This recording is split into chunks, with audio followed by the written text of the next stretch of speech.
ବନ୍ଧୁଗଣ, ମନୁଷ୍ୟ ଯେତେବେଳେ ଘୋର ଅସୁବିଧାରେ ପଡ଼େ, ଯେତେବେଳେ ଶତ୍ରୁ ତାର ଆଖପାଖରେ ରହି କ୍ଷତି କରିଥାଏ, ସେତେବେଳେ ମନୁଷ୍ୟ ଏହି ଗୁପ୍ତ ବିଦ୍ୟାଟିକୁ ଖୋଜେ। ସେତେବେଳେ ତାନ୍ତ୍ରିକ ପାଖକୁ ଯାଇ ଠକାମିରେ ପଡ଼ିଥାଏ, ନିଜର ଅର୍ଜିଥିବା ଧନ ଏବଂ ସମୟ ନଷ୍ଟ କରିଥାଏ। ମୁଁ ଆପଣଙ୍କୁ ଏହି ଚ୍ୟାନେଲ ମାଧ୍ୟମରେ ଏକ ବଶୀକରଣ ସାଧନା ମନ୍ତ୍ର ବିଷୟରେ କହୁଅଛି। ଏହି ସାଧନା ଆପଣ ଅତି ସହଜରେ ନିଜ ଘରେ ବିନା ଗୁରୁ ମାଧ୍ୟମରେ ନିଜ ଘରେ ମଧ୍ୟ କରିପାରିବେ। ସାଧନା ଦ୍ୱାରା ଆପଣ ଏକ ଶକ୍ତିଶାଳୀ ବ୍ୟକ୍ତିତ୍ୱ ଲାଭ ମଧ୍ୟ କରିପାରିବେ।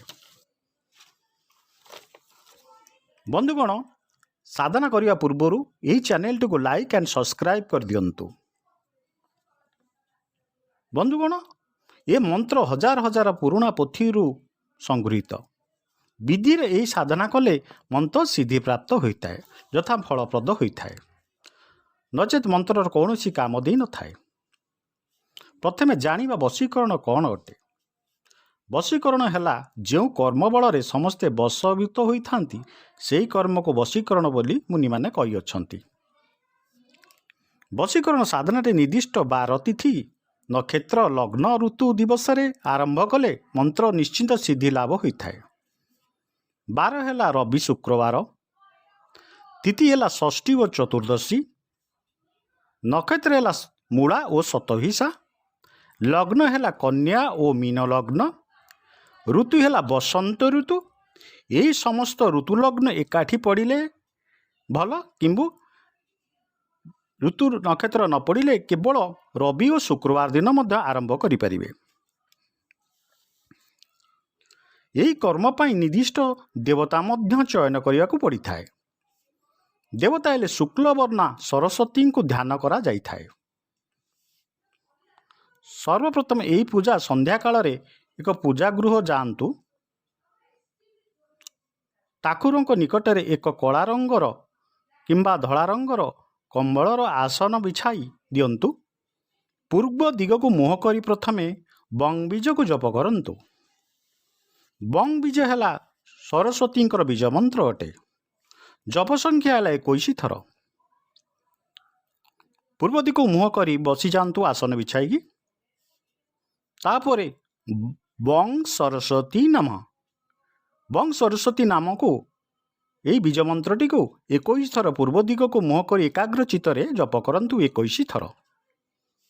ଯଦି ଏହି ଆସନ ନ ମିଳେ, କେବଳ କୁଶ ଆସନରେ ବସି ମଧ୍ୟ ଆପଣ ଜପ କରିପାରିବେ।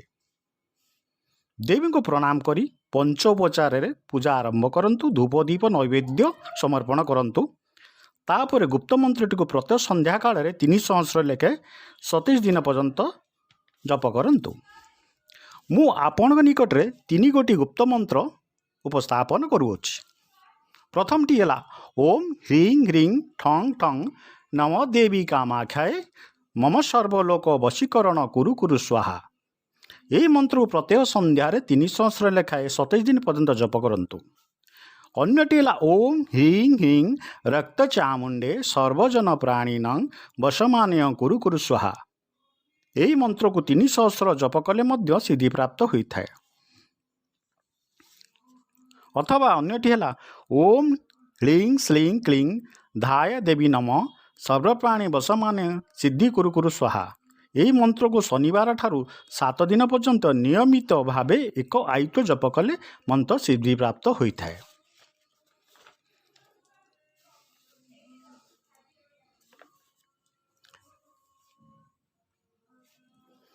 ସିଦ୍ଧି ହୋଇଯିବା ପରେ ମୁଁ ଆପଣଙ୍କୁ ଅନ୍ୟ ମନ୍ତ୍ର ନେକ୍ସଟ ଏପିସୋଡ଼ରେ ଆପଣଙ୍କୁ ଜଣାଇଦେବି, ଯଥା ସିନ୍ଦୁର ବଶୀକରଣ, ଚନ୍ଦନ ବିଭୂତି ବଶୀକରଣ, ସ୍ୱାମୀ ବଶୀକରଣ, ରାଜସଭା ବଶୀକରଣ, ସର୍ବ ବଶୀକରଣ, ନାରୀ ବଶୀକରଣ। ସମସ୍ତ ମନ୍ତ୍ର ମୋର ନେକ୍ସଟ ଏପିସୋଡ଼ରେ ଆପଣ ପାଇଯିବେ। ଆପଣଙ୍କୁ ମୋର ଶେଷରେ ବିନୀତ ଅନୁରୋଧ, ମୋର ଚ୍ୟାନେଲଟିକୁ ଲାଇକ୍ ଆଣ୍ଡ ସବସ୍କ୍ରାଇବ୍ କରିଦିଅନ୍ତୁ ଏବଂ ବେଲ୍ ଆଇକନ୍କୁ ପ୍ରେସ୍ କରିଦିଅନ୍ତୁ, ଯାହାଫଳରେ ଆପଣ ମୋର ସମସ୍ତ ସାଧନା ମନ୍ତ୍ରଗୁଡ଼ିକୁ ସୁରୁଖୁରୁରେ